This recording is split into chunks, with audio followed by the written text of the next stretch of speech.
All right, welcome back. We are ACI Course 13, Class 9, unbelievably. It's July 16th, 2026, where I am. Let's gather our minds here as we usually do. Bring your attention to your breath until you hear from me again.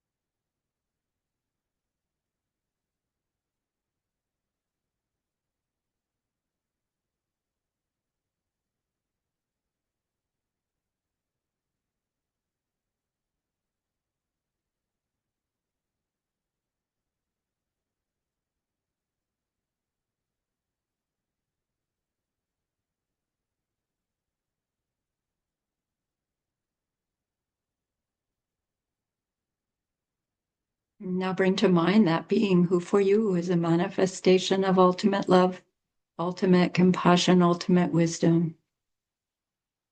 And see them there with you.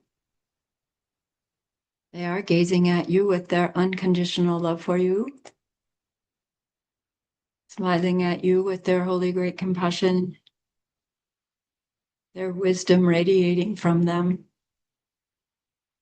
that beautiful golden glow encompassing you in its light.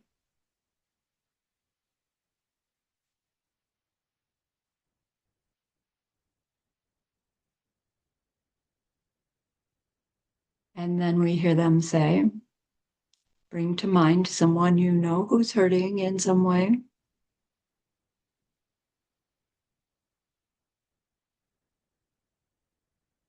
Feel how much you would like to be able to help them.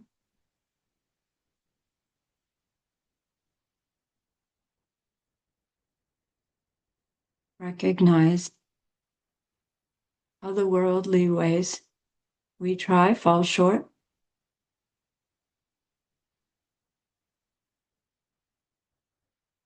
How wonderful it will be when we can also help them in some deep and ultimate way, a way through which they will go on to stop their distress forever. Deep down, we know this is possible. Learning about emptiness and dependent origination, we glimpse how it's possible.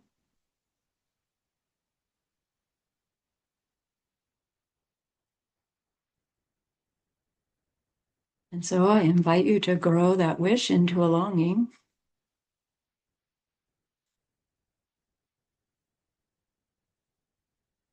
And that longing into an intention.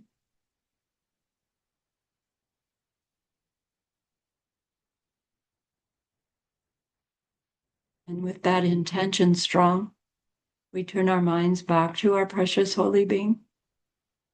We know that they know what we need to know, what we need to learn yet, what we need to do yet to become one who can help this other in this deep and ultimate way. And so we ask them, please, please, please, teach me that, show me that, help me become that.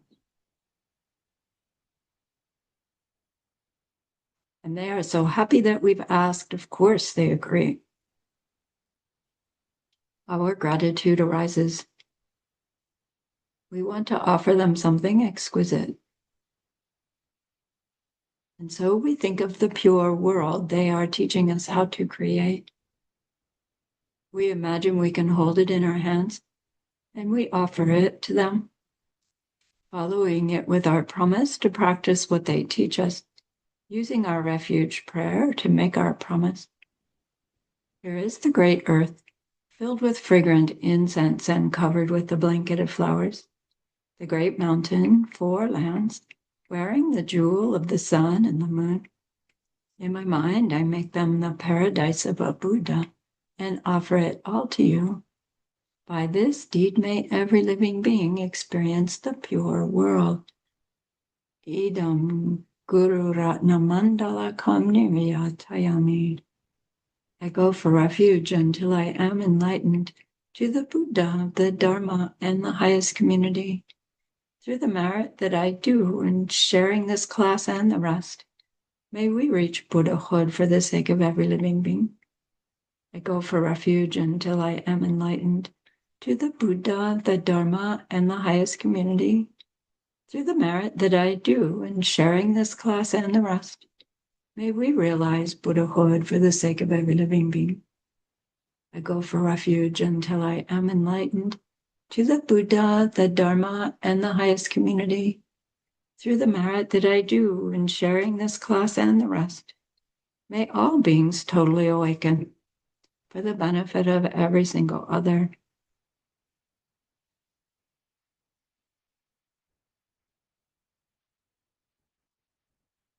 So last class was, a lifetime ago, it seems like. But we were talking about definitions of definitions. Wasn't that fun? How we define things, but not meaning how do you make up a definition that will get into the dictionary, but meaning how do we come to understand how it is that we identify things. How do we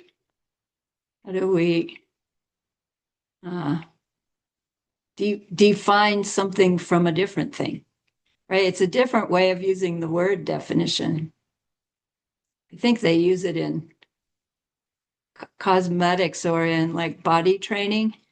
You want to build definition in your muscle, or you want to build definition in your cheekbones, so that kind of thing, like bringing it to the fore, bringing it into recognition, something like that.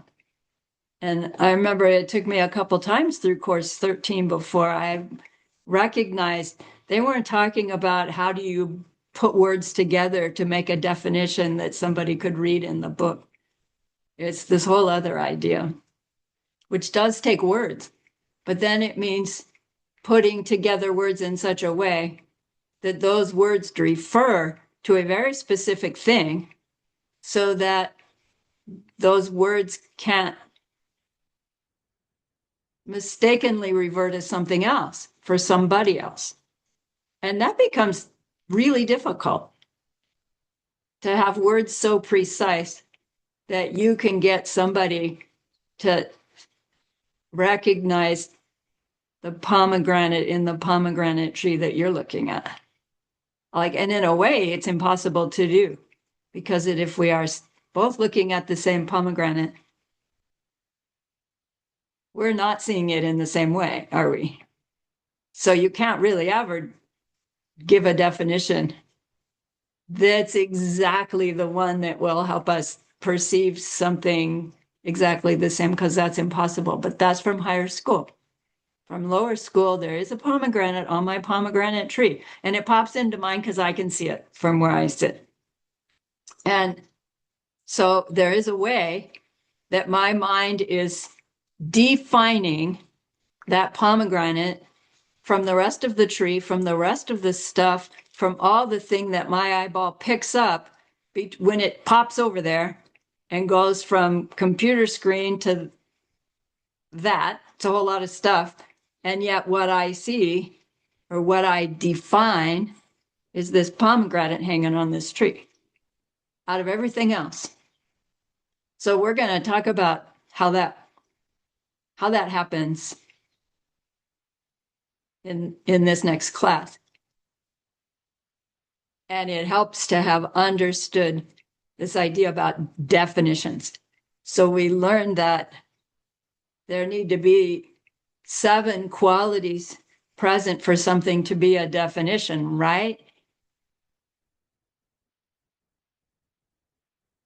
Anybody gonna bite? No, we didn't learn that there were 7 qualities. So are you saying we learned there were no qualities? No, we didn't learn that there is no qualities, right? We could drag this on for a long time. So you're saying there were some number of qualities, some specific number of qualities, not 7, not 0. Somebody's going to nod their head yes. Okay, I'll do it. Yes. So you can show me, you can tell me. Oh, yeah, we learned there were 3 qualities that must be in that definition for the definition to be able to define the thing we're defining. Got it? You with me? 3 qualities. 1, generally speaking, it has to sound like a definition. You can't use as your definition, let's go for ice cream, right? That's not going to define anything. You have to have it sound like you're somehow describing something. Second, it must apply perfectly to the definitive example. Generally, it must sound like a definition must apply to the thing we are defining. Third, it cannot apply to any other thing.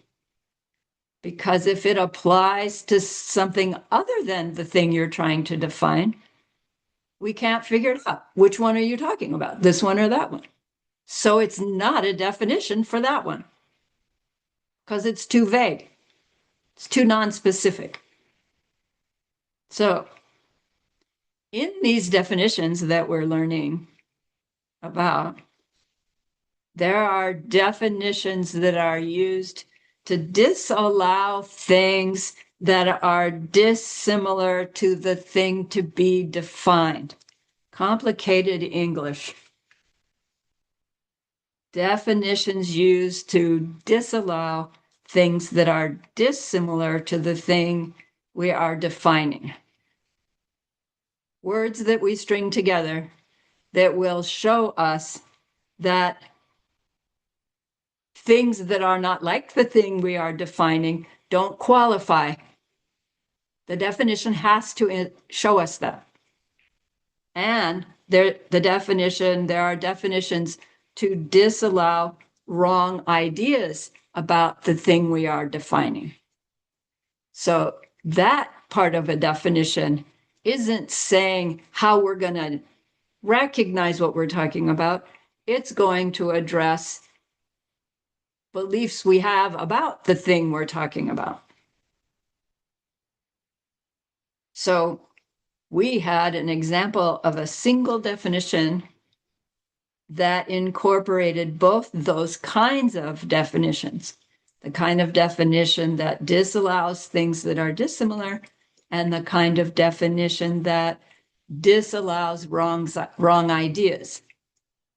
And that example was the definition of direct valid perception was a state of mind which is fresh, unerring perception, free of conceptualizations, and unmistaken. So there were 4 aspects to that definition of direct valid perception. Those different 4 aspects of the definition serve in these various capacities. And your homework and quiz question was to sort out which piece was doing what. And we recognized that one of them qualified for both kinds. So we learned that the statement fresh and unerring was the part that's disallowing dissimilar types of perceptions that are not valid. In learning what is it that is a direct valid perception, if it has to be fresh and unerring, that shows us that anything that's not fresh, meaning in the moment, and unerring, meaning not colored by a goofed up mind, is valid. Then free of conceptualization, that disallows dissimilar types of valid perceptions which are deductive. Valid perceptions, which are deductive. Doesn't fit our definition. So free of conceptualizations implies that there's no thinking things out to come up with something. It's direct perception we're talking about. But that free of conceptualization also disallows the wrong idea that conceptualized perception could be direct. And that's where it gets, it takes some thinking for me. It's like everything I perceive, I think, is direct perception. There's the pomegranate out there. I'm looking at it through the window, yeah, but I'm directly seeing a pomegranate. I'm not thinking about it. I'm not remembering it. I'm not, somebody's telling me about it. There it is. That seems direct. But the direct part is the color shape. The pomegranate is conceptual. It's the idea that identifies. So free of conceptualization means there's no amount of mind coming up with an identity. It's just the direct experience at whatever level that is. And then the unmistaken, that disallows the wrong idea that all sense perceptions are correct, right? So I just said the direct perception is simply the color shape that the eyeball gets, the decibels that the ear gets. So then surely those direct perceptions are always valid and correct, right? Wrong. If we're drunk, we get colors and shapes, but they're skewed from what they would be if we were not drunk. So direct, just because we're having a direct experience does not necessarily mean that it's unmistaken. So when we understand, right, how to apply our reasoning to a statement, to either make the statement or to assess a statement somebody else has said or that we ourselves have said to ourselves, there are all these subtleties that we already do automatically as adult humans, but we don't realize we're doing it. And we probably don't do it in a consistent enough fashion to really come to an accurate conclusion. The way we use our own reasoning is skewed always to end up in our favor with the way we want it to come out. And we're learning these principles of how to think clearly through an issue and the ramifications of the things that we believe to show us whether or not our conclusion about a statement is accurate to the situation. Right? And then further, of course, it would be how I'm going to react to that statement. Is that accurate to the situation that this statement is talking about? So there really is usefulness in doing all of this. It's not that you'll be, out for dinner with friends and everything they say, you say, wait, I have to compare all these things, right? It's just the way your mind will be thinking of the ramifications of what's being said, and it'll be much more clear to us. That will probably make us disagree with everything everybody says, and then they get mad at us. So keep your mouth shut until you're really clear on a good response. That was my experience. So let's go to screen share.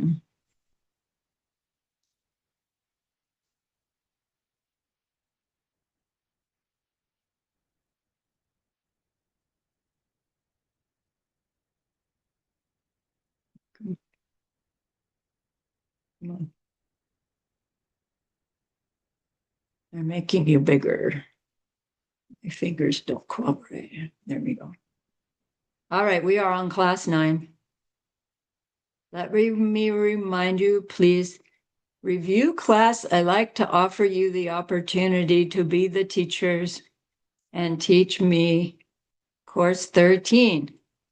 If you care to do so, then at the beginning of class 10, I will assign those questions. If you choose not to do so, that's fine, then I'll give it. So you have a week to think about it. All right. Class 9 is about the concept exclusions, how exclusions come to play in our perceptions. So the topic is called Shen Cell. Cell means to eliminate, and Shen means other. It sounds like eliminate the other, but it's not literal in the sense that you're trying to stare at somebody and make them disappear. And it's not really even a method of seeing emptiness, but rather it's an understanding, it's a philosophical level of understanding in what's happening when we perceive objects, physical objects, or mental ideas, mental objects, about how we come up with what it is that we are experiencing. So Geshe has shared that this topic is not taught to the students in the monastery until they have attended the winter debates for at least 3 years. And not all the students go to the winter debates. And he said, even of those who do, the debate, there's classes in the monastery, like classes in your high school, right? Highest grade, middle grade, whatever. And it's that class will pick some kids to go to the winter debates. And then they debate other members of that same era. And then they go home and they study more and then they go back. So it's like the same cohort is meeting similar cohorts as they debate year after year. And then their debates are getting more sophisticated, deeper. And he says 5 of them went his first year. No, he said 50 of them went his first year. And then the second year, only 20 guys went. And the third year, only 5 guys went. And then by the 4th year, only 2 from Geshe-la's class went.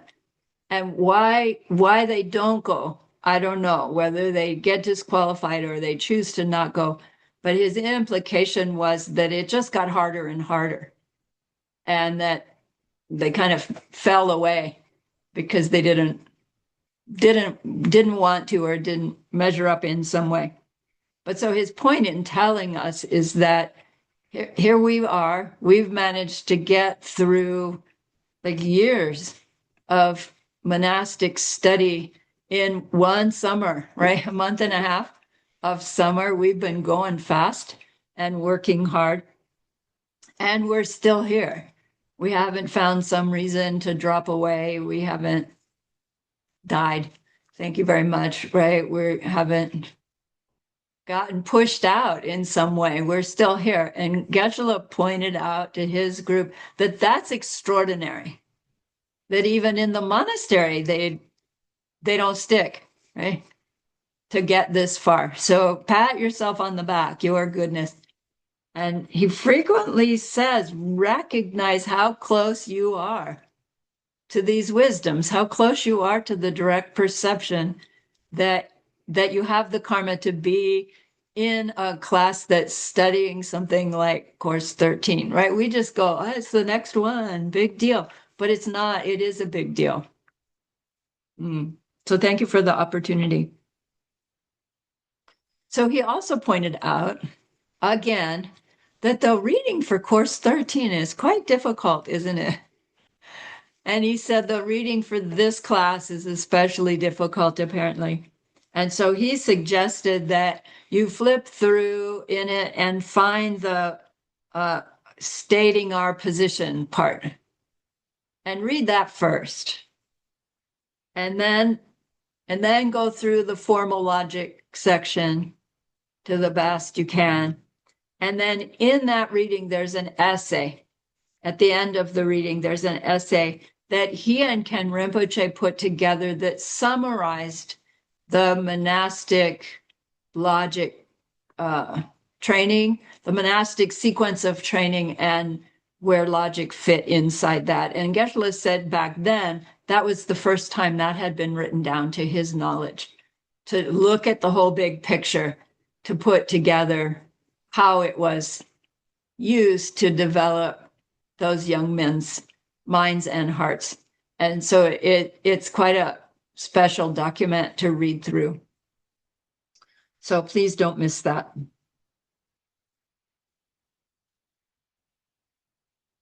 Okay, so this topic, Shensel, is from Buddhist logic school perspective.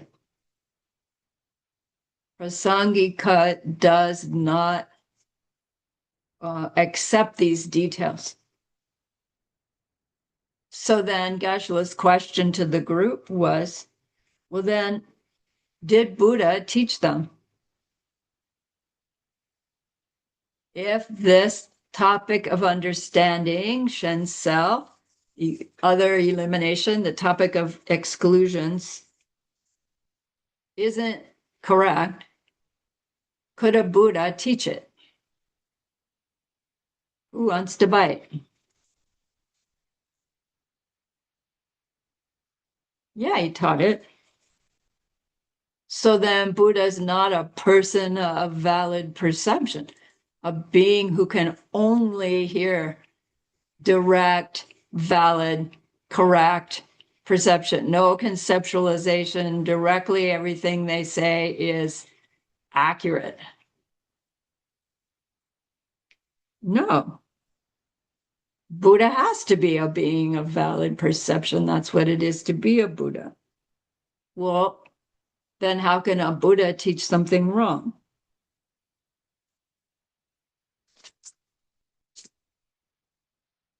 Is he or isn't he a being who can't lie? Like everything a Buddha says has to be true because he hears himself say it. So even if he wanted to say something untrue, which he wouldn't, but if he did, it couldn't come out of his mouth because it couldn't go into his ear.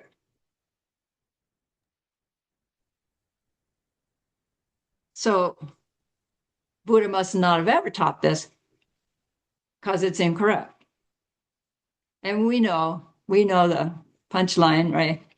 But the reason Geshe-la brought it up is because we can get into these logical loopholes where it's like, yeah, I agree with that, but not with that, but this with that. And you just keep going round and round. It's called korti kusum, where you're just going in a circle.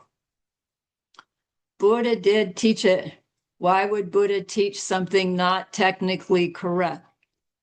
Because Buddha's omniscience perceives that the audience wasn't ready for what was technically correct.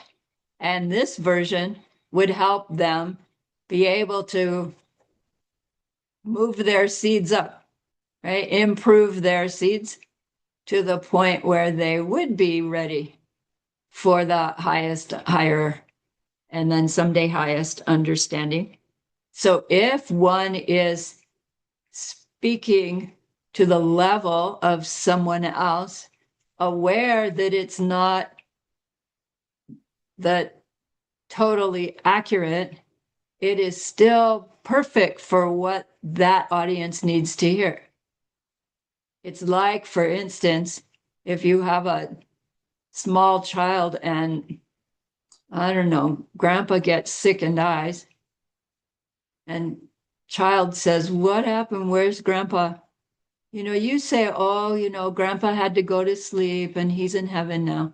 You don't explain the details to the child of how the body wears out and the heart stops, and right, you don't it wouldn't be helpful.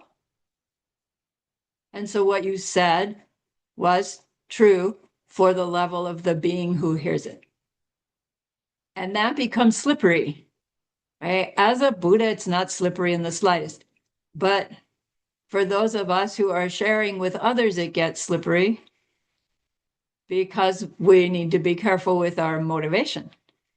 And so the way we get around that is we say, well, as I understood it, or as I was learning it, I learned this first, understanding it's not actually the full story, but it helps me get there.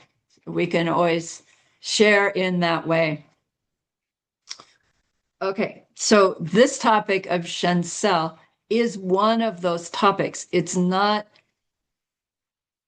a topic that directly takes us to understanding emptiness and mental seeds better. It's a foundation that helps us understand how we think and perceive about things, that builds our foundation for being able to receive more specific teachings on emptiness and mental seeds. So it's not to be discounted. It actually has some really interesting clues. So let's see if I can convey this to you.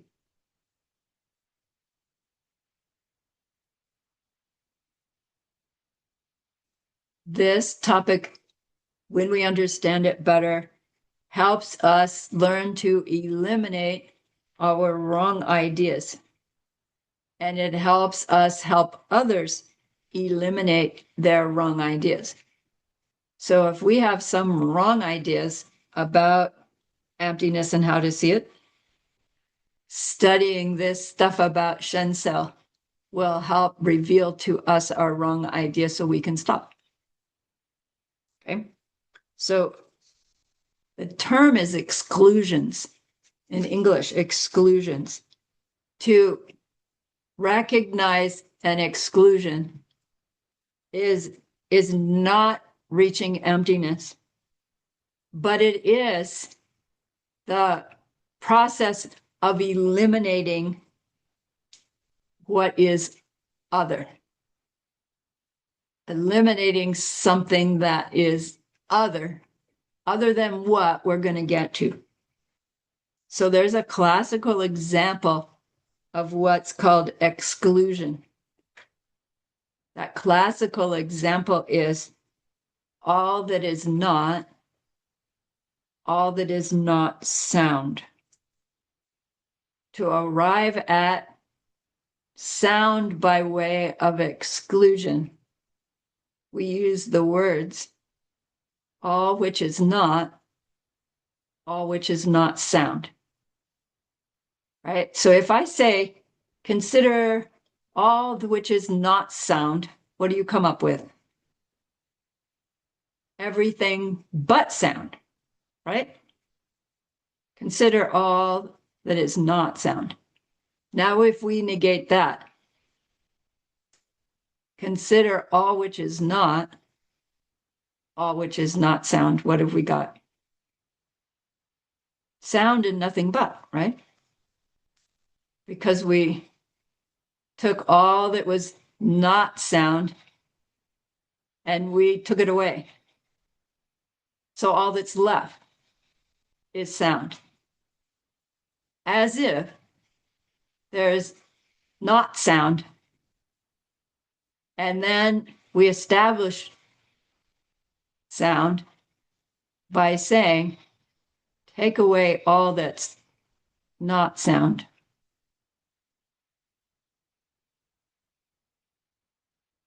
And what do you have left? It's got to be sound, whatever it is. All that could be left would be sound. If we've all which is not sound. Take away all that's not sound. All right, you with me? So it's coming coming to an object, recognizing an object, defining an object, although we're not talking about definitions anymore, by way of arriving at it through the elimination of all that it's not. And it's like, why are we talking about that? That's so convoluted. Come on, this is stupid. No, it's not. Lower school says this is how we arrive at anything. We're not aware we're doing it because it's happening so fast. But in order to see, recognize, experience that pomegranate, everything that's not pomegranate has to have been removed.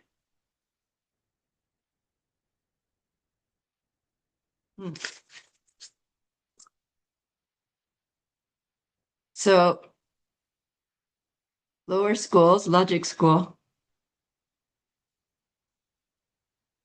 says this is what conceptualizing things means. This process of removing all that's not it to come up with it is conceptualization. And there are three versions of this concept of exclusions through which we are arriving at things by conceptualizing, that conceptualizing meaning doing some version of this removing all that it's not. Those three kinds of exclusions, three ways that we're doing that, are Dunranki Shensel, Loi Shensel, and Megaki Shensel. Dunranki Shensel. So the ki Shensel means the of exclusion. Dun is like Dunchi, the same word, but here it's meaning the objectification. It's not the object, but it's the objectification, meaning the thing becoming the object. Right? For the thing to be the object. That's what the dun means. Dun wrong here means a specific thing, the objectification of a pen, not general idea pen, but no, the objectification of this pen, specific, or that pomegranate versus the idea, right? So the exclusion, which is the objectification of a specific instance of a thing, is what Dunranki Shensel means, what it's talking about. So it really is this act of, we could say, creating the object, an object, through the process of eliminating all that it's not to arrive at the thing, as I was speaking of before. And it's like creating, really, does that word fit? You get to think about it. Creating seems like, you take a lump of clay and you create it into a teacup. This eliminating, maybe delineating is a better word for you. Maybe recognizing is a better word. I like the defining, but they all kind of fit, and none of them are quite right for this process of what is it that makes me see the pen at the moment. Right now, stay in lower school, because we know the punchline. What makes me see the pen is the cascading mental images. But even in that, like, come on, how does that really work? So anyway, okay, so to say we experience this pen by excluding everything it's not is a different experience than saying, oh, I just reached for the pen. And that's what's significant about this, even in lower school. that there are these two separate ways of experiencing the pen. One is as if it's directly there that we pick up, or by way of this excluding all that's not it, and then voila, there it is. It kind of implies you could exclude all something else that is not it, and then voila, I've got this. Or excluding something else that's not something, and suddenly I've got that. So it's helpful to kind of wonder, like, what are they really trying to show us here deeper than, how is it that I see the pen? Do I experience it directly? Is there a pen sitting there that I come across and then directly I see it? Or do I recognize it by first going, not, what's left is pen? I mean, what does it feel like in our experience? Come on, the pen's there. I pick it up, I use it. I'm not aware of this getting rid of everything. However, it's a useful exercise to explore what would it be like if I were aware that my mind was doing this to come up, even with the pen that was sitting there that I pick up. Just play with it. So lower schools say that the emptiness of our pen is the fact that it is void of being all that it is not. So think of all that it is not as a category. And the fact that the pen does not fit in that category is the pen's emptiness. Here's all the things that the pen is not. Can the pen be found inside that group? No.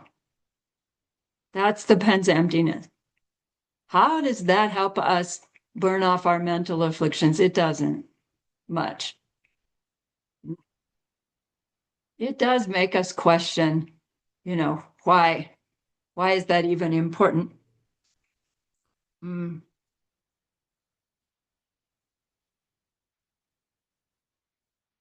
But it does help us start to think what the pen is versus what the pen isn't, so that we won't misunderstand the pen's lack of self nature and think of it in some way that it's not.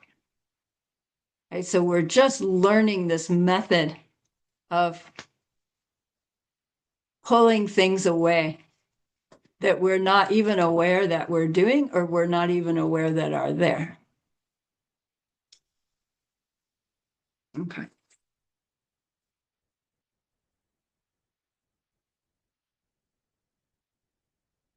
So when we're in the Dunranki Shensel version of exclusion, we are talking about functioning things, working things. Just a minute, Janet. And so this lower school, which believes that things that function have some nature of their own so that they can function, they are saying these functioning things are recognized or are arrived at by recognizing and eliminating all that the thing is not, which leaves the specific instance of the object. And somehow included in that specific instance of the object is its ability to do what that specific instance of the object does by eliminating all other. That's what you're left with, a pen that writes. Yes, Janet, you had your hand up.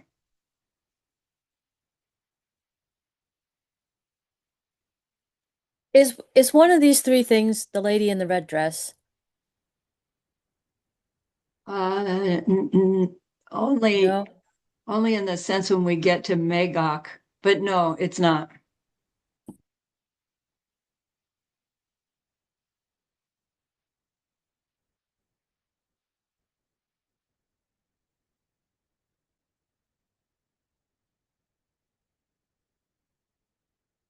So the Dunran Qi Shen cell is a negative.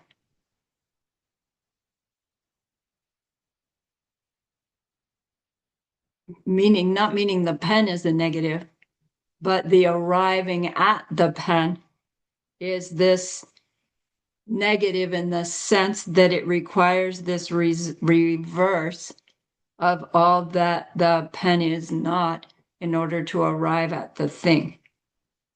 And you end up with this double negative. And the importance of the double negative is to help us wrap around our minds around the gakcha as we move up the schools. That the gakcha is the thing that we deny, the self-existent thing that doesn't exist, but which actually is impossible anyway. So it's not that we double negate, but that we're looking for something that we think exists that doesn't exist to show us that it doesn't exist. And we do that by way of double negatives, because there has to be something to lack self-existence in order to have our understanding of emptiness be as accurate as we can conceptually. So remember I showed you the picture of here's the heart, and then I scribbled away at the board and left the space of a heart. And we were using it in a different context, but here this is a similar idea that if you say, I'm directly perceiving the heart, it's a different kind of perception, a different experience than saying, push away everything else and what's left is the heart. We end up with a heart, but they are arrived at in this different way. So technically the object is experienced differently. And the difference in the experience isn't really a difference that we have through our senses. It would be a difference in meditation that we would meet that, oh, I kind of get it, right? The extent to which I think the thing has its nature in it is the extent to which I think it's sitting there waiting for me to interact with, as if it's the heart on the board and then I see it. As opposed to even in lower school, functionalist school, things do have their own natures. There is a pen here. The only way we actually experience it is by removing everything that's not it, and then we can experience it. It's a different seed ripening, it's a different seed planting. Not that we see ourselves do it, but when we're understanding the difference in the experience, it's planting seeds that will help take us to the accurate way we are misunderstanding an object. Okay. Yes, Lisa. Lama, when you say we come to the pen by removing what is not pen, does it mean the conceptualizations that we have of things that we are removing to come to pen? Or does it mean the direct experiences of colors and shapes to When we're remove? talking, right, when we're talking about Dunrong Ki Shen Cell, where the objectification that's happening is a specific thing, we're talking about eliminating other objects, other changing physical material functioning things. So we're talking about their colors, their shapes, their identities, the material things. There's another version of exclusion, which is where we are in our mental things. And then we're going there next, where we're doing the same thing. But in that case, we're doing mental aspects of our experiences. I hope that cleared it. Thank you, Lama.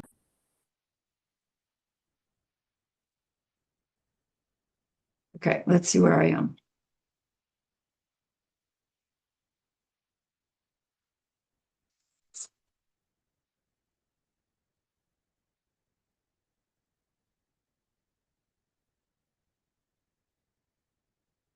So we can see that, okay, my experience of the pen, whether it's the pen like the heart, or I'm experiencing it pen like the everything else gone pen, that we can come to that and say, well, if everybody has to exclude everything that's not pen, then maybe that what they come up with pen's going to be a little bit different than what I come up with pen. So I can see that the pen that I think that's sitting here, isn't going to be exactly the same as what the next person sees, and that can be helpful. But then we go on to think, but there are things that everybody experiences the same way, like the sun rising and setting every day. You know, if you're a human, maybe even if you're an animal, you experience the sunrise, the sunset. It's got to be doing that out there on its own. That doesn't require me to eliminate everything that's not the sun to come up with the sun. Come on. And then, 4 billion of us, it's rising at this minute, and then 4 billion, it's setting or something. And then it switches, and it's like, why would, there are some things that this doesn't apply to. And they say, don't be silly. They get even this lower school explanation of what emptiness is empty of applies to everybody. And so they say, so Buddha taught that the only thing that any working thing has as its own nature is the nature of being the opposite of all that it is not. Buddha did teach that. Buddha did teach exclusion. I'll say it again. The Buddha taught that the only thing that any working thing has as its own nature is the nature of being the opposite of all that it is not. To help our minds get accustomed to thinking of things differently than we normally do. So there's a classical example of Dinranki Shensel, this exclusion that through which we objectify an object, specific object. The classical example is Bumpa Mayimpa Le Lokpa. Mayimpa Le Lokpa means the opposite of what it is not. The opposite of what it is not. And the classic example is a water pitcher considered as the reverse of all that it is not. Here's our friend, the water pitcher. The water pitcher considered as the opposite of all that it's not. Voila, here's water pitcher. And this lower school says every object we experience, we actually perceive through this method.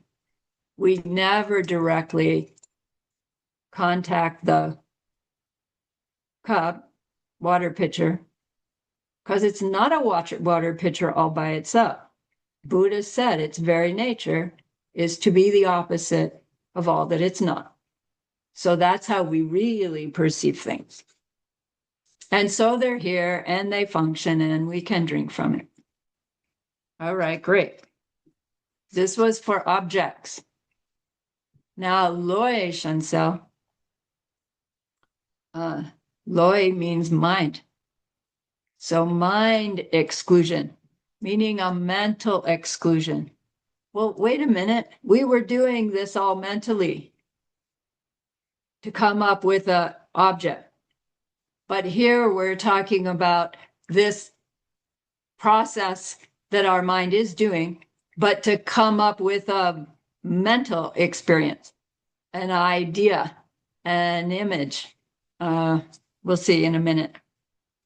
So in this school, when we conceptualize something, we are mentally making an image out of mentally eliminating all that it's not. We were doing that to come up with the pen. Now we're exploring that same process to come up with pen, cool pen, the idealization pen, the idea pen, the Dunchi pen, right? Not a pen. Dunchi is a pen, but the idea, the chi, the Dunchi versus the Chedok. The Chedok's the pen. Sorry, I got that wrong. Right? To come up with the Dunchi pen. Right? This is very close. It's not the same. So again, remember that for this school, the pen is ultimate reality because it does something. This mental image of pen is somehow included in the process through which we are excluding things to be able to recognize what we end up with as a pen. We have to have done that mentally to come up with pen for this to be a pen. If we don't have this process of mentally excluding our idea pen, no amount of excluding will ever come up with a pen because we weren't excluding pen, because we didn't have pen to go looking for it in all the other factors. You have to have something, the idea of what is not, in order to eliminate what it's not. And that's where this Loy Shen cell comes in. And it's all happening so fast that it's not that first you sit there and come up with pen and then you can go looking for your pen. It's happening, I don't know, simultaneously or almost. Okay, so we've studied from a higher school saying our minds make mental images forced by our seeds ripening and then mistake those mental images for the thing itself. Highest school says that. Lower schools say kind of the same thing, but they mean something different. So Geshe said maybe Buddha's thinking, first, let's learn about how the mind arrives at its idea, its idealization of things by eliminating things that aren't it, so that we can later move our mind up to being able to understand this idea of Dunchi, mental images, as the explanation for why we are perceiving what we're perceiving when we perceive it. Like going up a ladder. So the Loy Shen cell is helpful. Loy Shen cell is defined as the image which appears to a conceptualization which is created by negating all that a thing is not. So it's hard in English because I don't want to say a thing because we're not talking about specifics, but we are talking about pens, cars, pomegranates, right? We're talking about something that in order for us to talk about it has to have a thing. And by having an a thing, we know we have a thingness in our mind, but we're talking about the thingness here. And that thingness is a mental image that's arrived at by being the opposite of all that it's not. So let's take our break and then we'll go through Geshe-La's example.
Are we back? So here is Geshe-La's example. With, okay.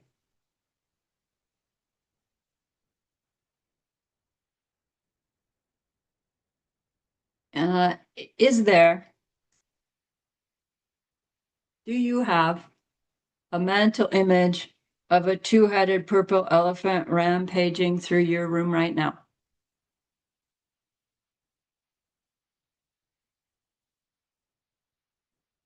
So no, right? Why? Because there's no such thing. How can I have a mental image, either direct or by exclusion, of something that is no such thing? But when I said two-headed purple elephant rampaging in your room right now, did you have no mental image at all?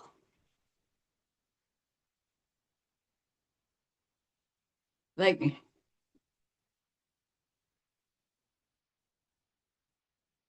how do you know that there's no purple elephant rampaging in your room right now if you didn't have some kind of mental image of a two-headed purple elephant that you could confirm is not in your room right now? What if I was speaking Martian and you didn't know what I said? You would go, right? Whether the thing I was talking about existed or didn't exist. So this idea of mental exclusions, loish and so, they can apply to our ideas, that the idealization of the object of our perception, that are things that can exist, or they can refer to the idealization of a thing that's only imaginary, right? Doesn't have a purple elephant that could ever relate to the idea in our head of purple elephant. In our world, no such thing. But we still have this mental process of, for either the mental exclusion of an idealization of something that does or could exist, as for the idealization of something that for us actually doesn't exist. But we have an idea of what it might, if it did, like horns on the head of a rabbit, like the firstborn child of a barren woman, like two-headed purple elephant. Okay.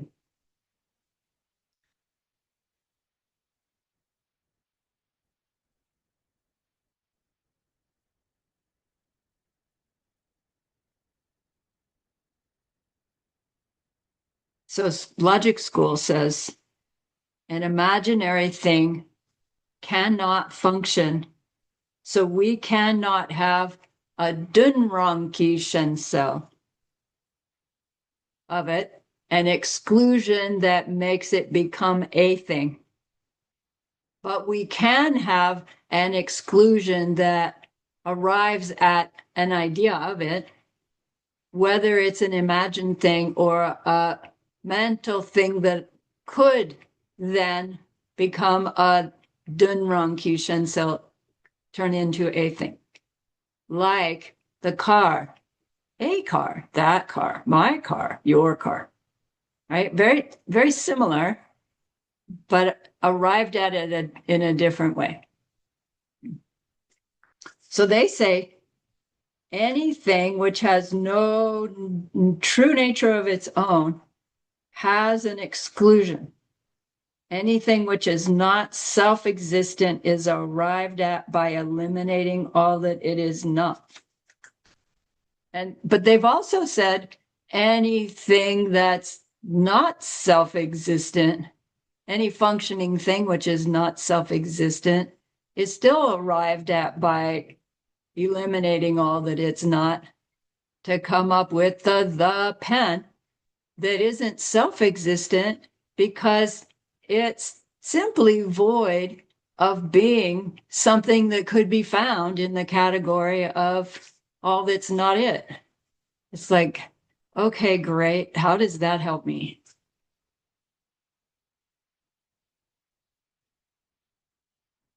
But they go on to say that things that do not exist cannot then be not self-existent.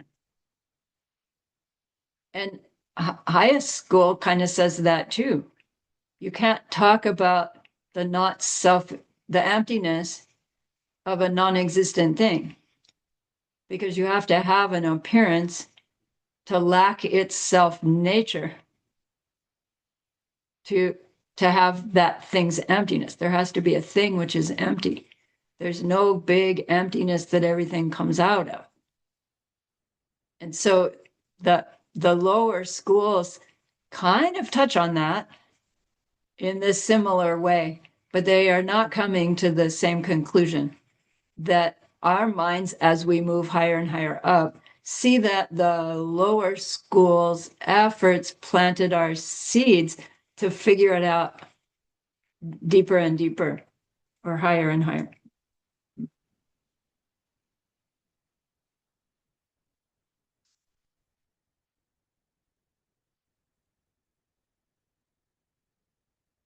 Highest school says, yes, things that don't exist are not self-existent. And so, yes, they have emptiness. And that gets really squirrely. It's like, what?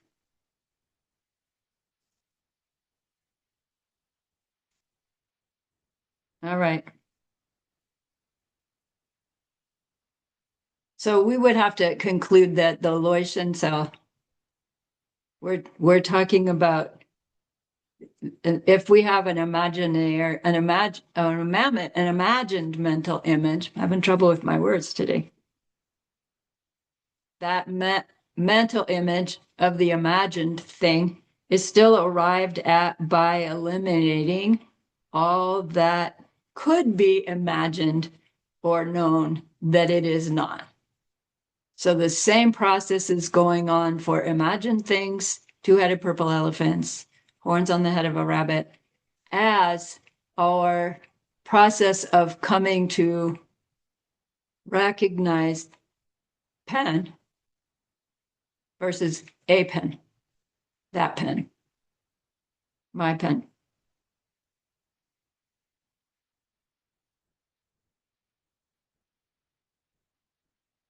So Geshe-la says the moral to the story is an imaginary thing cannot function, but the mental image of a thing can function. His example was, we can be so stressed out that our boss is going to fire us today that we can end up with an ulcer, a physical ulcer, based on a mental idea that in fact you go to work and you don't get fired. It never even happened. So that mental idea, it hadn't happened yet. It didn't in fact happen, but you have this physical manifestation of the result of this mental thing. So mental things are not powerful. They do function. And then as we go up schools, it's like, well, where's the distinction between the pen functioning and my mental image of pen functioning? And that's where we start to work our way up the schools. The extent to which I believe the pen itself has to be there, be the thing that's functioning, is what starts to fall away as our exploration of emptiness independent origination grows. That's coming up soon. All right. So Geshe-la shares that in order to reach emptiness directly, we must be able to imagine what a self-existent thing would be like so that we can recognize its absence, which is what emptiness is.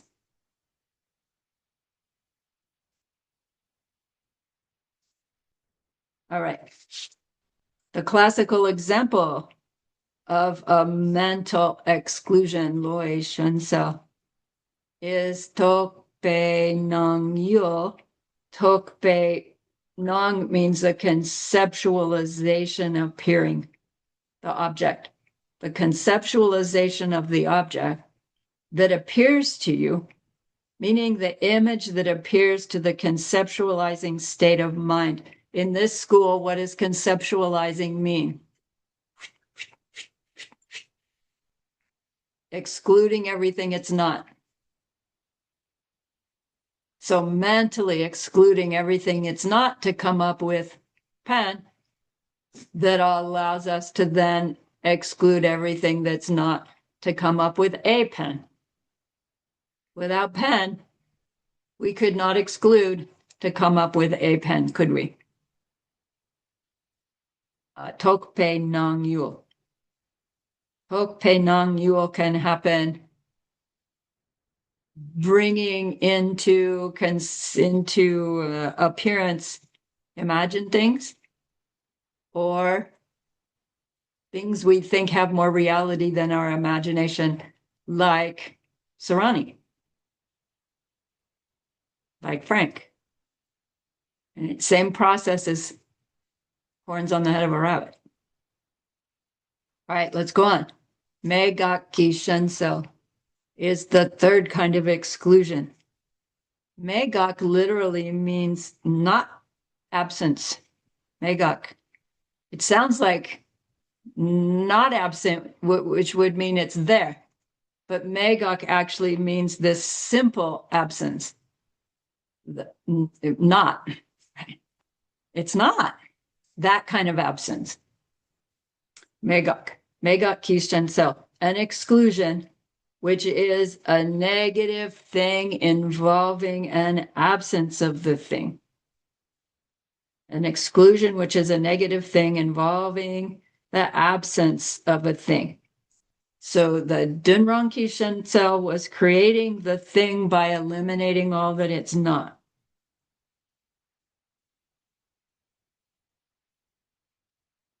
The Megak is establishing what a thing is not by eliminating all that it is not. It's like, wait, what? It establishes a simple absence. Establishing what a thing is not by eliminating all that it is not. Because if we eliminate all that it's not, and it disappears too, right? We found its absence. It's like, yeah, but what if it doesn't fit in the all that it's not? But if we're talking about an absence of something, it has to fit in the all that it's not, right?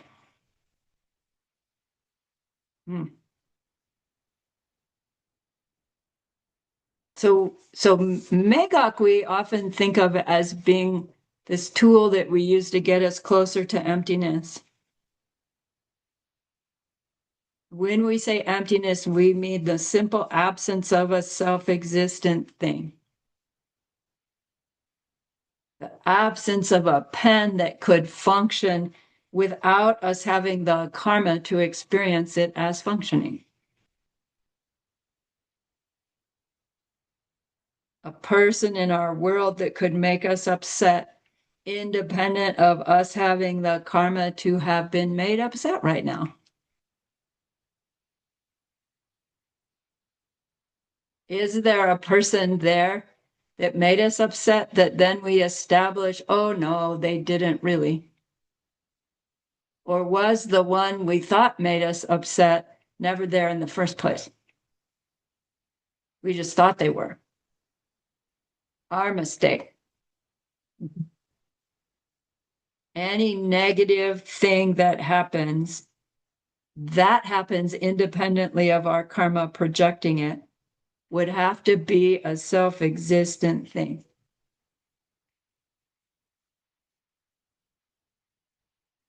Are there such things? as anything that could happen to us. That happens independent of our mental seeds cascading out of our mind. No, impossible. Absent. Megak.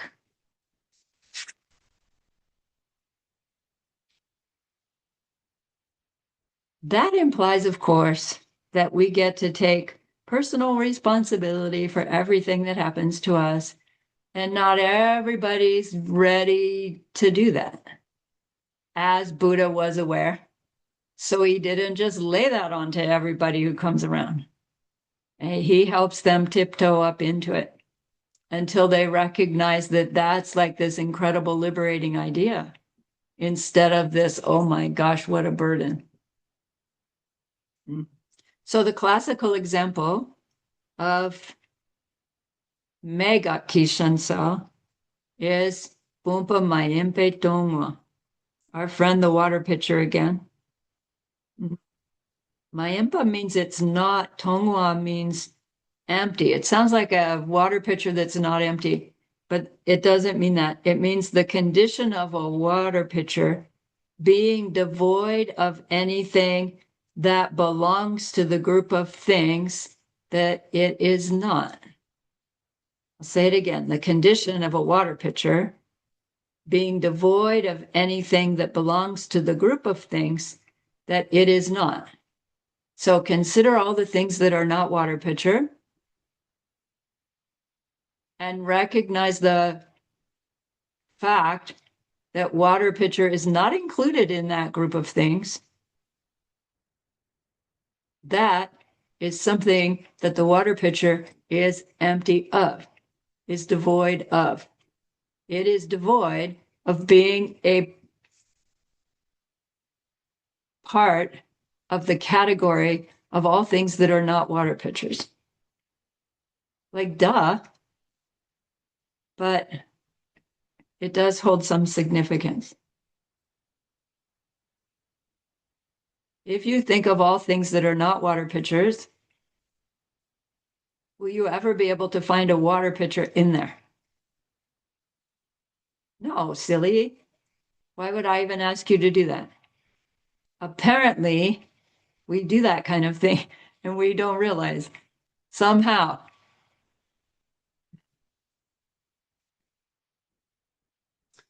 And this lower school says, and that, my friends, is the emptiness of the water pitcher. The fact that you will not find it anywhere in that category of things that are not water pitcher. That's its emptiness. Is that our direct perception of the emptiness of the water pitcher? No. Is it a way in which water pitcher is empty? Yeah, it's empty of that. Maybe it's a yellow water pitcher. It's also empty of being in the category of blue water pitcher. It's also empty of being in the category of cracked water pitchers because it's not got a crack, right? There's all kinds of ways in which it is empty of being a part of something else.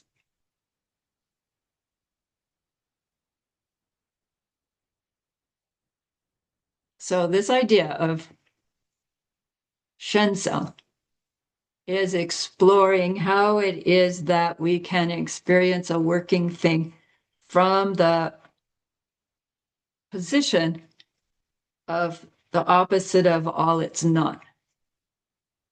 And that is how we can help grow an ability to have a relationship between a negative and a working, functioning thing. And that can be helpful because we're trying to get to the point where anything that functions will so automatically reveal that it lacks its ability to do it by itself, that it has to depend on my seeds. Instead of having to stop and think it through, we want to be able to get to that point where just to see something function, we go, wow, my seed's ripening. And this is baby steps to getting to that. All right.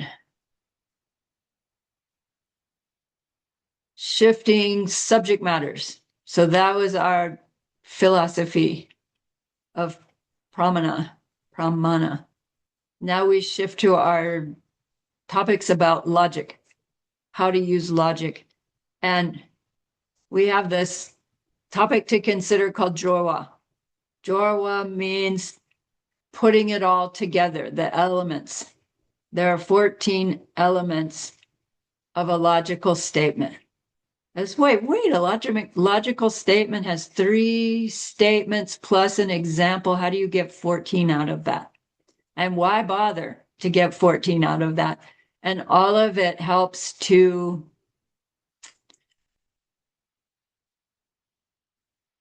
us to more intentionally think through the ramifications of our statements when we are doing things like saying, we should do this because that. And we don't have to go through these 14 different aspects, but to have them like kind of clarified, it will help us being able to think through the ramifications of our statements to see whether we're really giving a valid argument to either ourselves or somebody else. So bear with me here. I'm going to do it without the Tibetan, but there's a whole bunch.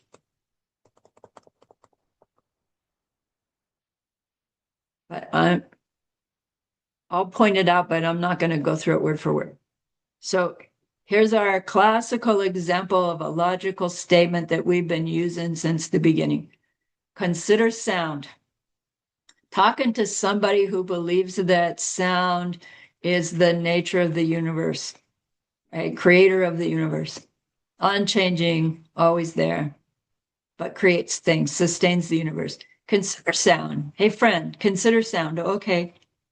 I say it's a changing thing. Why? Because it's made. It's like, for example, a water pitcher.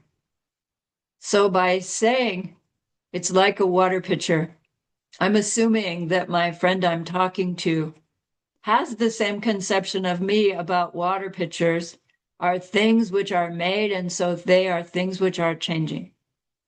So that I've established common ground with my friend that to be a made thing is a changing thing, and to be a changing thing is to be a made thing. So then the task is to see whether or not they agree that sound, similar to a water pitcher, has this relationship with being made and being changing. And then if they agree to that, then you just let it go and let them think it through. It's like, oh my gosh, Om is a sound. Hey, wait, I just agreed that sounds are changing, sounds are made, but I believe Om is a sound and I believe it's not changing and I don't believe anybody made it. Egads, right? I need to know more. Hopefully is what they say. But feel free to let them say, yeah, that's fine about sound, but Om is different. Okay, right? God bless. So that's where we're going to see how reasonable is this syllogism. It has all these different pieces to consider. Here are the 14 elements. So first element is that your syllogism needs to have a subject, meaning a topic of consideration, not a subject. Topic of consideration. So what's our topic of consideration in this? It's sound. So our first element is, what is the subject? Our subject is sound. Second element is, what is our assertion? The drupja.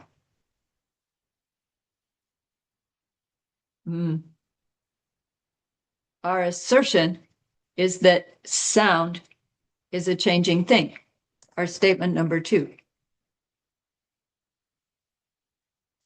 And within statement number 2, our assertion, there is a quality to be proven. There's something we're trying to prove about sound that we are pointing out by the statement of our assertion. So it's it's like a ramification of the assertion, is that we are saying that sound is a changing thing, means there's something specific about being a changing thing. The assertion is saying something about what it is to be a change, what it is to be a changing thing. So it's just rethinking the ramification of the words in our assertion. Like, it's the quality we're trying to prove about sound, is that sound is a changing thing. Sound is, this quality changing applies to sound. It's part of the assertion. Then the element 4, where'd my elements start? Raja Chandra Takte. Chaitra.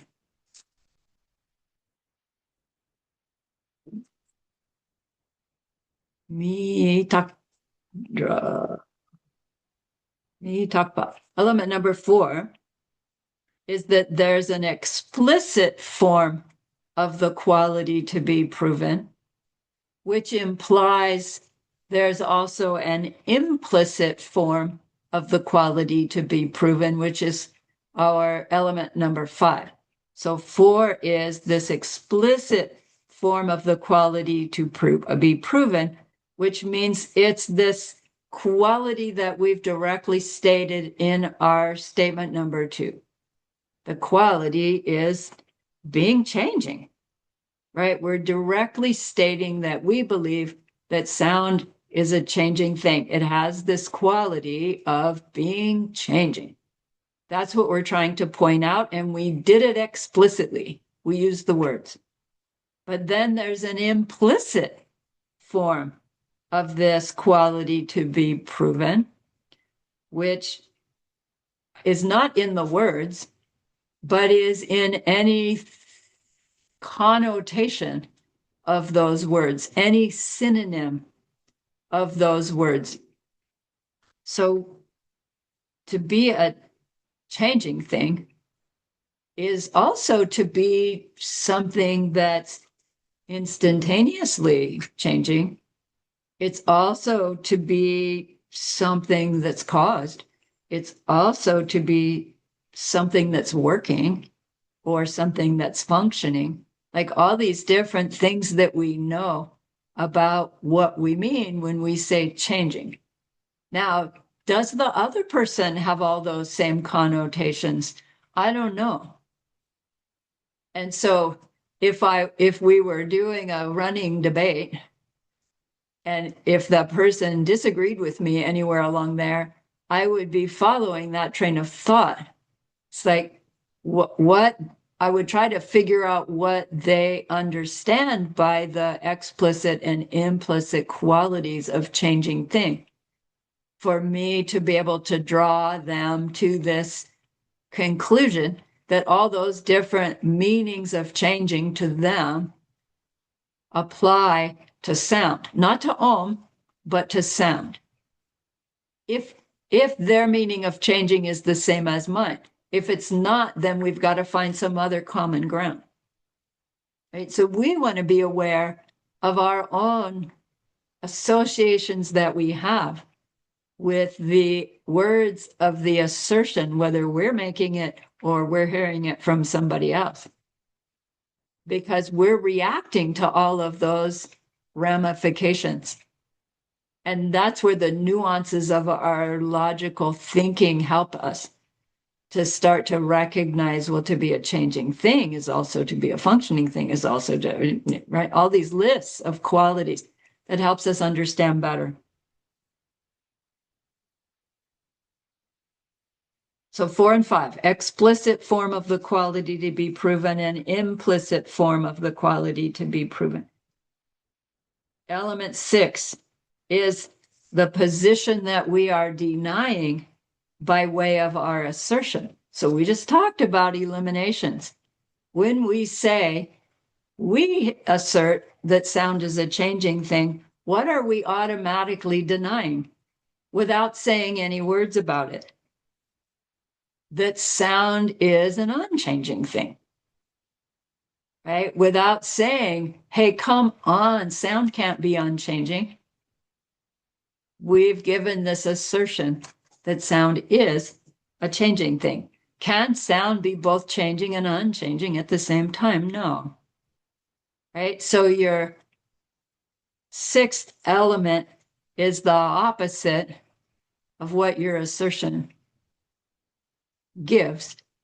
So when we're giving an assertion, we might want to check if what's the opposite of my assertion, and does it really apply to the proof I'm trying to give? Because if it doesn't, if somehow the object has qualities of both your assertion and its opposite, then you don't have a good reasoning for your assertion. All right. Seventh element,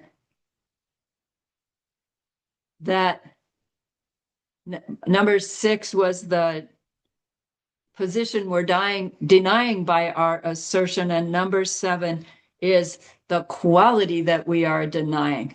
So this is just subtly different. That the position 6 is the idea that sound could be an unchanging thing, and number 7 is pointing out that being an unchanging thing, sound cannot be an unchanging thing. Once we understand the idea unchanging and changing are opposites, then we recognize that our quality of sound being an unchanging thing, that's impossible also. Right? So 6 and 7 are about what our assertion reveals is not there. Quality 8 is that we go looking for the group of similar cases. And we use the group of similar cases and dissimilar cases, which are coming up, as our method to show that our reason actually confirms our assertion and these qualities that the assertion reveal. So quality 8, element 8, is that we consider what are called the group of similar cases, which, if our assertion is to say sound is a changing thing, the group of similar cases is all changing things.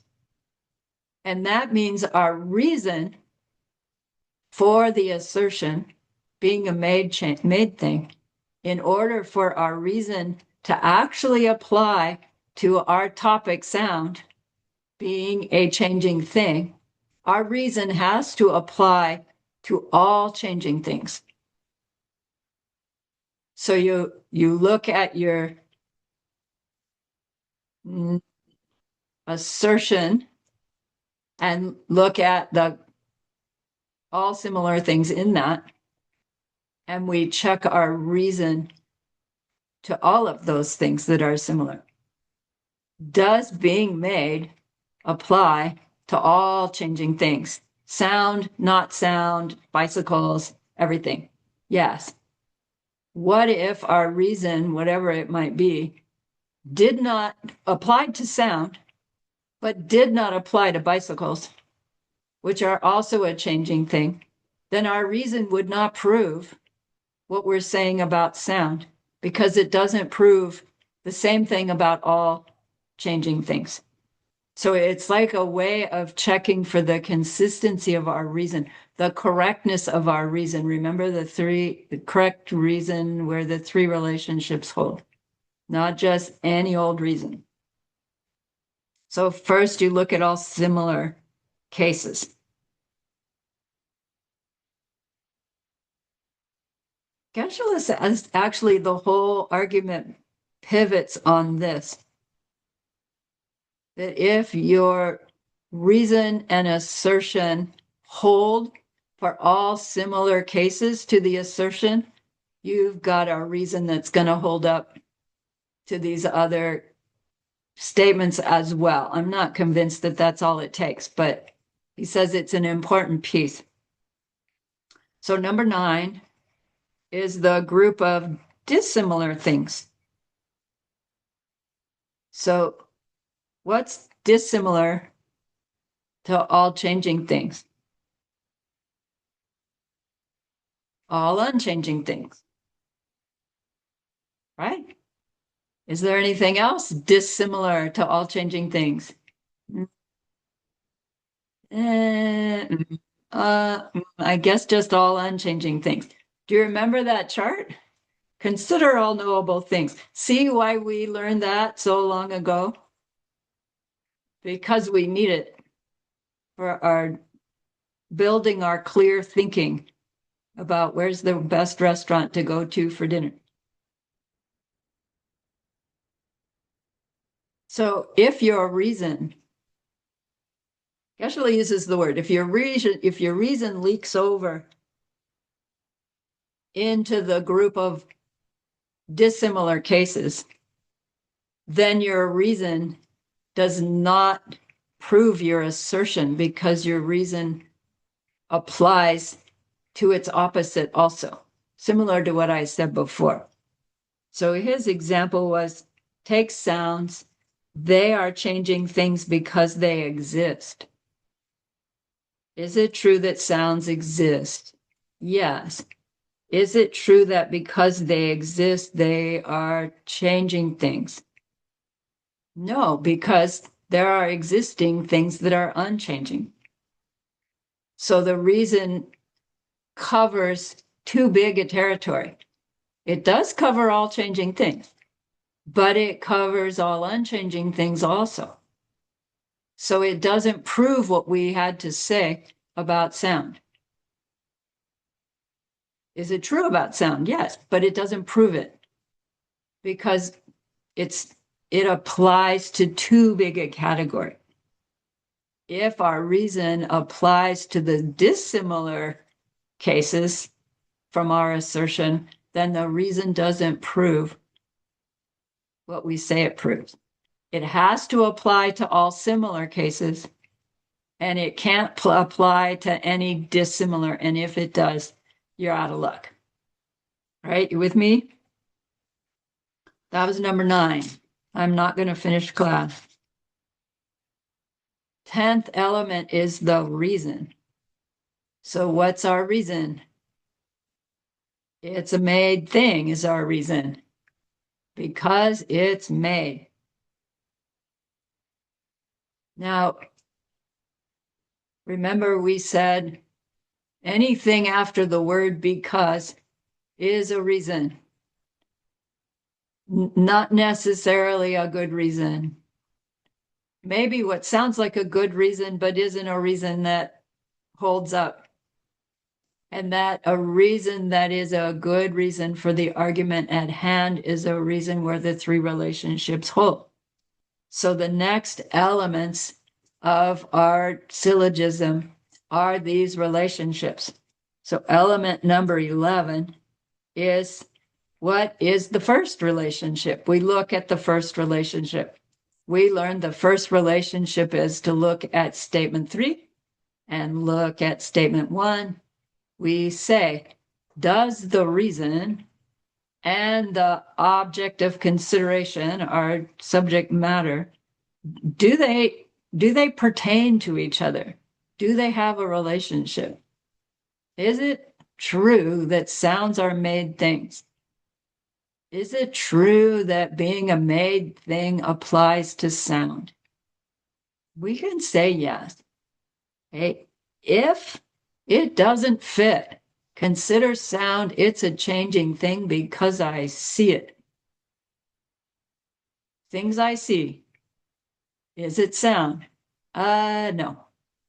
So it doesn't matter what you say any further. Your element number 11 doesn't hold, so throw the whole thing out. What's the second relationship? So our element 12 is the positive necessity. I love that word, positive necessity and negative necessity. When we look at the positive necessity, the order is critical. If the reason is true, not whether or not in our world, just if. What does that necessarily say about your statement number 2, your assertion? If statement number 3 being true necessarily means statement 2 is true, you have the positive necessity present. It is necessarily the case that if 3 is true, then 2 is true. If it's not necessarily the case, then your element 12 has said your whole syllogism is mistaken. Start again. Fix it. Change something. Right? Find what's not working there. If something's a made thing, is it necessarily then a changing thing? Yes. If something is seeable, is it necessarily, consider sound, it's a changing thing because I can see it. If it's something I can see, is it necessarily changing? Yes. But we don't even go there because we threw the syllogism out because sound being something I can see didn't pass number 1. So you don't have to check it. Don't bother to check it. Don't even check it. It's mistaken to check it because you didn't even get there. So element 10, you recognize the reason. Element 11, you look at the relationship between your reason and the topic underhand. Element 12, you check for the positive necessity. Element number 13, the negative necessity. That order is important. You go to statement 2, the assertion, and you negate it. Just what if that if something is not a changing thing, what does that necessarily say about our reason being made? If something is a not changing thing, what does it say about being made? Can't be made. If you reverse your statement number 2, not whether it applies to sound or anything like that, just theoretically, you negate your assertion, would that necessarily negate your reason? And if so, if you have 1, 2, and 3 relationships all hold, that confirms that what we have to say about sound is confirmed by our reason. If at any place those 3 don't hold, our reason is not a reason for our assertion. It doesn't reveal the truth of our assertion. That was 13. 14, element 14, is we give that example. Some example that reveals what we mean on a more immediate, more concrete, more experiential level of what we mean by to be a changing thing is a made thing, to be a made thing is a changing thing. And guess what? Sound is a made thing. And then you leave that for the person to like think about. Right.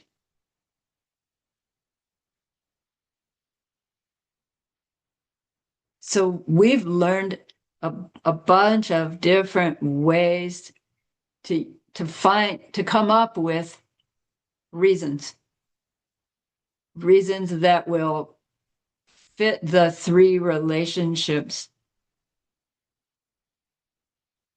ones that have to do with results, one that has to do with natures, one that had to do with absences, right?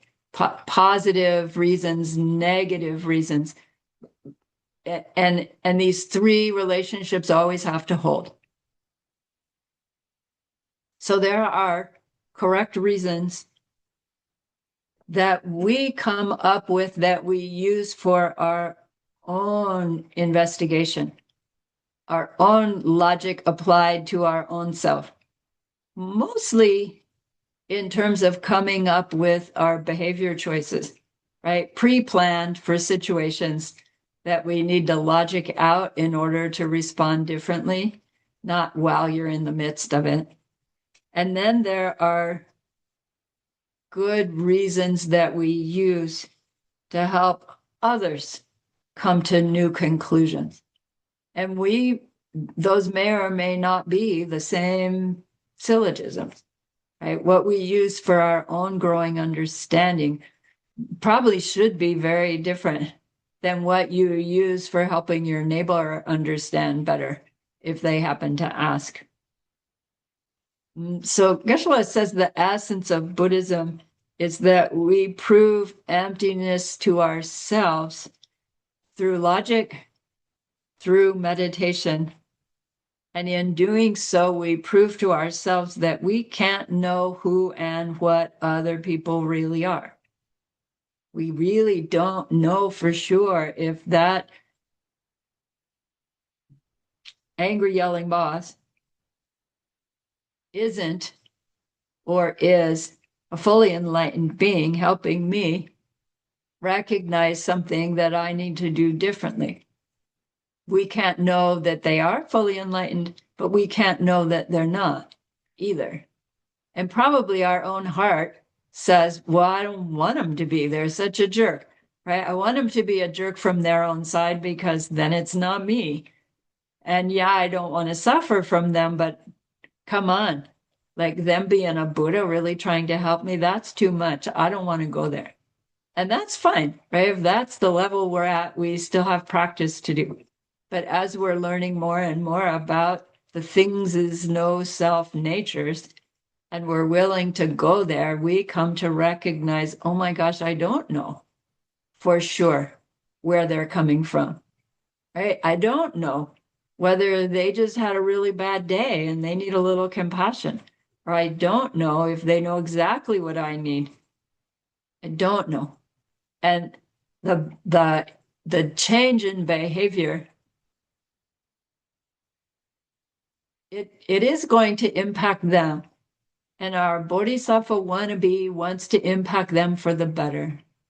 And it's fair to say my bodhisattva wannabe also wants to impact me for the better. And so by even entertaining the fact that this one could be a Buddha helping me, I will choose a different response than when I was just trying to think, oh, they're a suffering being and I'll try to be nicer. That's a good step. And it's a little higher step to say, yes, and I'm going to be nicer because maybe they're a Buddha, right? And then if they are, man, the seed planting I'm doing with them is hugely powerful. And when we're ready, right? When we're ready, we do that. Don't force it too fast because we'll doubt ourselves and it won't go well. But as our emptiness understanding grows and grows, we'll get these little glimpses. And, and maybe the person that steps in front of you on the bus line, instead of getting pissed at them, you go, wow, okay, Buddha, have my seat on the bus. That's great. And our seats have shifted the instant we do that, even if we just do it once now and then. And then that's where we're tiptoeing into the diamond way. Because part of the pledge of the diamond way is to work hard, to see everybody like that.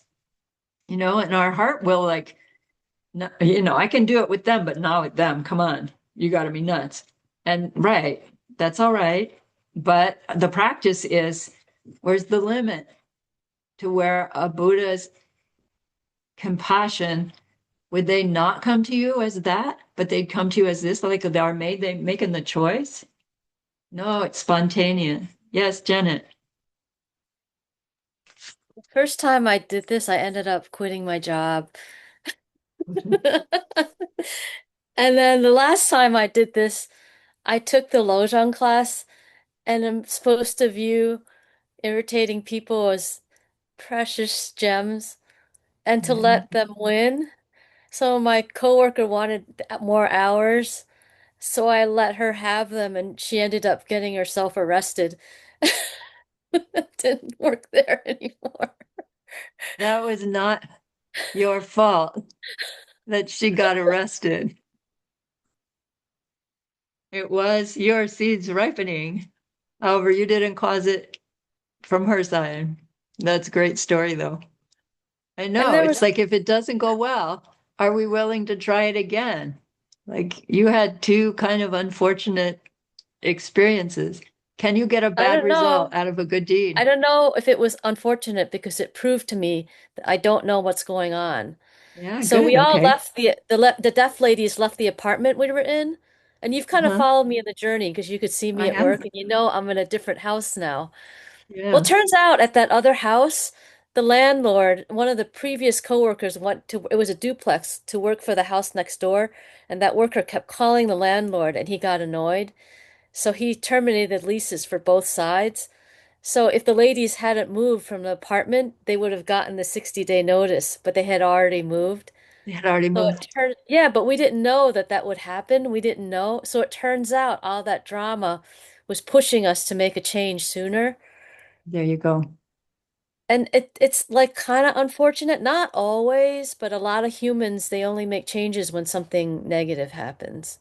And Right. then they want to take credit for their positive seeds when something positive happens. Isn't that true? But not the negative. We're human after all. Nice. Thanks for sharing. So for your homework, there are correct reasons for one's own sake. This Rabdun Gabki Tayandag. And there are correct reasons for the sake of others. Shindan Kapchi Tayandak. And they're of course both useful and necessary tools.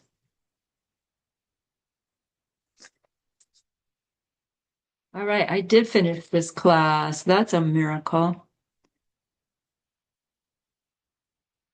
So Geshe-la shared again. I know I did.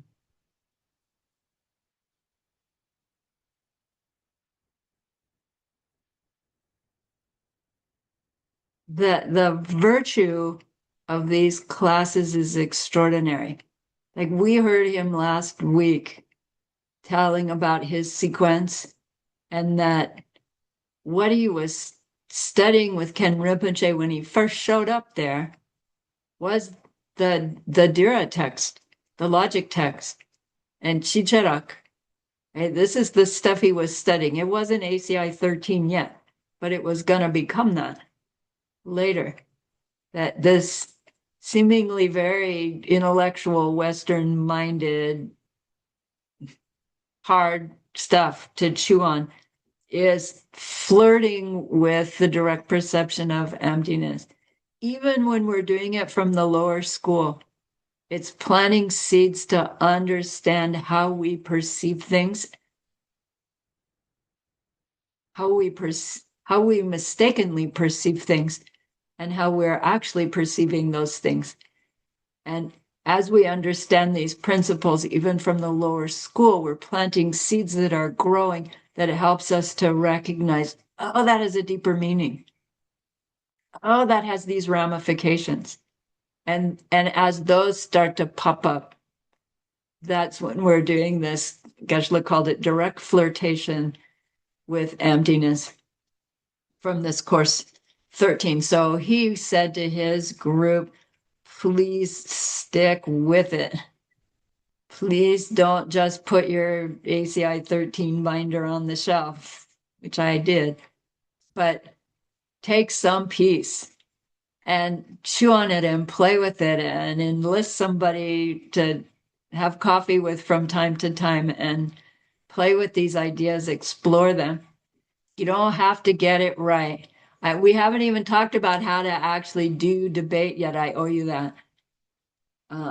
But he said, look, the karmic pool that we've gathered from course 13 is amazing. And we still have one class and review class to go. So please be happy with yourself. Please, like, own the goodness of the ripening of this class and then the planting of all that we've put in there. In just our effort, as puny as they are, my own still are crazy. And so know that we're creating a future of a world where everyone knows this stuff. Like somehow we just pick it up as children. Some people do. We come to see more and more clearly that we are creating our futures in every moment of our now, and every experience of our now is a result of some past behavior in an experience of now. And as we see that more and more clearly, we come to realize that we really are the creators of our experiences, right? We don't get there to create in the next moment for a while, but we really see that, oh my gosh, I am creating my world, not only when I'm intentionally planting seeds, but all the time. I'm experiencing what I have created and I'm creating new as I go. And we're trying to reach this level where we're in that awareness of create, create, create, create.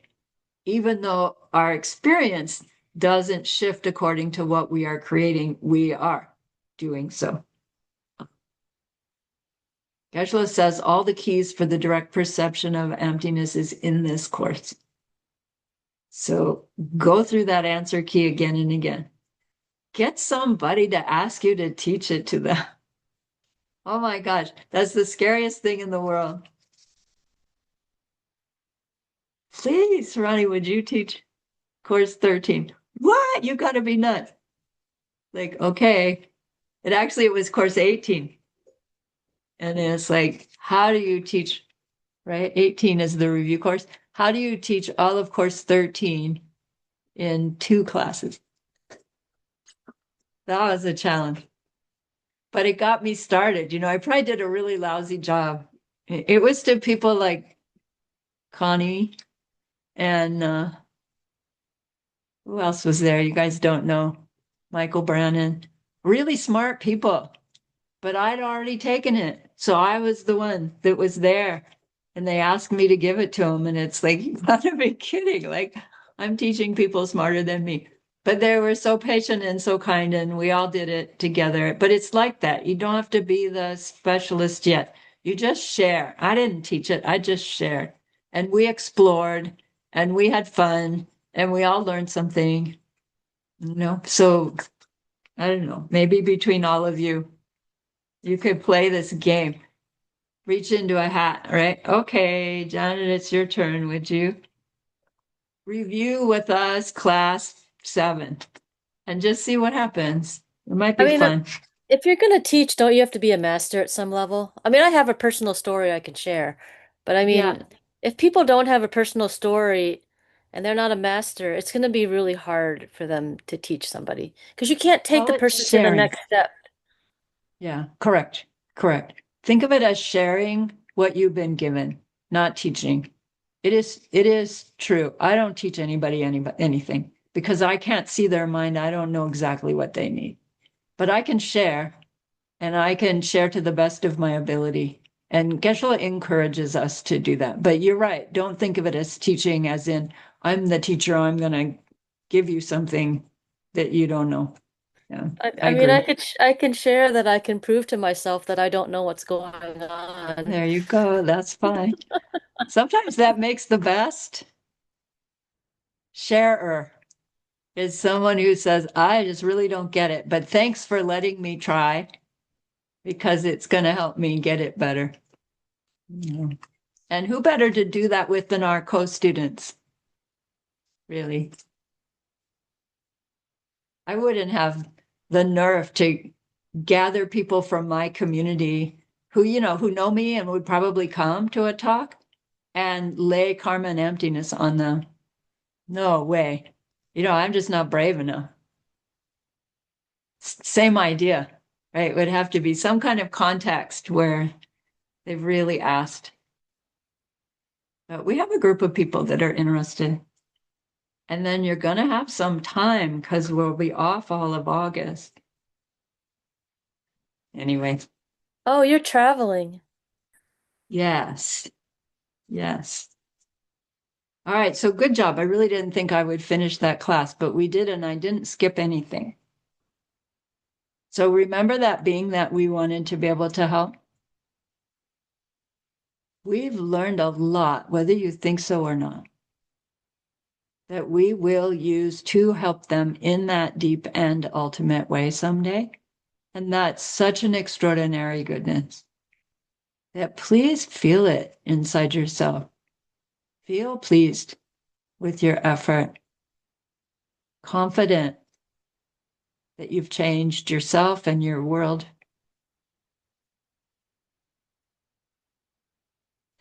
And think of this goodness like a beautiful glowing gemstone you can hold in your hand.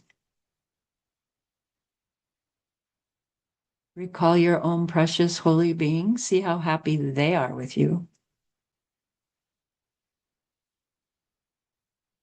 Feel your gratitude to them, your reliance upon them. Ask them to please stay close, to continue to guide you, help you, inspire you. And then offer them this gemstone of goodness. See them accept it and bless it. And they carry it with them right back into our hearts. See them there, feel them there. Their love, their compassion, their wisdom. It feels so good. We want to keep it forever, and so we know to share it. By the power of the goodness that we've just done, may all beings complete the collection of merit and wisdom, and thus gain the true ultimate bodies that merit and wisdom make. So use those 3 long exhales to share this goodness with that one person. Just share it with everyone we love. To share it with every existing being everywhere. See them all filled with loving kindness, filled with wisdom, and may it be so.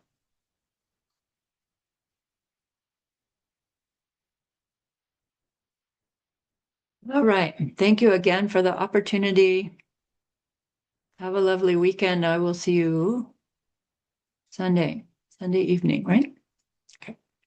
All right. Bye-bye. I love you. Stop recording. Stop. Yes.